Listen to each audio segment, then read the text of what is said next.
কৃতী ছাত্রছাত্রীদের ভবিষ্যৎ জীবনে প্রতিষ্ঠা অর্জন এবং সমাজসেবায় ব্রতী করার উদ্দেশ্যে সংবর্ধনা প্রদান করা হলো রবিবার।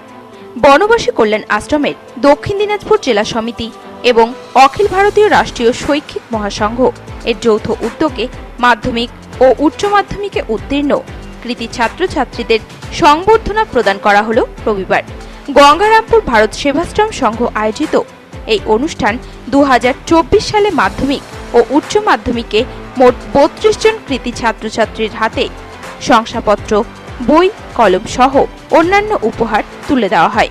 এই বিশেষ অনুষ্ঠানে উপস্থিত ছিলেন বনবাসী কল্যাণ আশ্রমের দক্ষিণ দিনাজপুর জেলা শাখার সভাপতি ডক্টর অনিরুদ্ধ গুহ, অখিল ভারতীয় রাষ্ট্রীয় শৈক্ষিক মহাসংঘ জেলা শাখার সভাপতি দুর্গেশ চন্দ্র দেবনাথ, সম্পাদক নিখিল রায়, অধ্যাপক অভিজিৎ সরকার, অনিরুদ্ধ শর্মা, অধ্যাপক নারায়ণ সরকার, অর্জুন হালদার সহ বিশিষ্টজনেরা।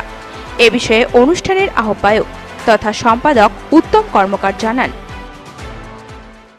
আজকে বনবাসী কল্যাণ আশ্রম উত্তরবঙ্গ দক্ষিণ দিনাজপুর জেলা সমিতি এবং ABRSM স্কুল এডুকেশন এই দুটো সংগঠনের পক্ষ থেকে কৃতী ছাত্রছাত্রীদের সংবর্ধনা দেওয়া হলো। মূলত তাদেরকে আপনারা কিভাবে অনুপ্রাণিত করলেন? আমরা এই যে গঙ্গারামপুরের বিভিন্ন স্কুলকে প্রাথমিক পর্যায়ে আমরা বেছে নিয়েছি এবং বিভিন্ন স্কুল থেকে যারা ভালো রেজাল্ট করেছে আমাদের মনে হয়েছে যে এদেরকে যদি আমরা উৎসাহিত করতে পারি তাহলে এরা ভবিষ্যতে পড়াশোনার ক্ষেত্রে আরও এগিয়ে যেতে পারে আর কি। এবং আমাদের উদ্দেশ্যই ছিল যে এদেরকে মোটিভেট করা আর কি, যাতে ভবিষ্যতে সফলতার পথে এগিয়ে যেতে পারে।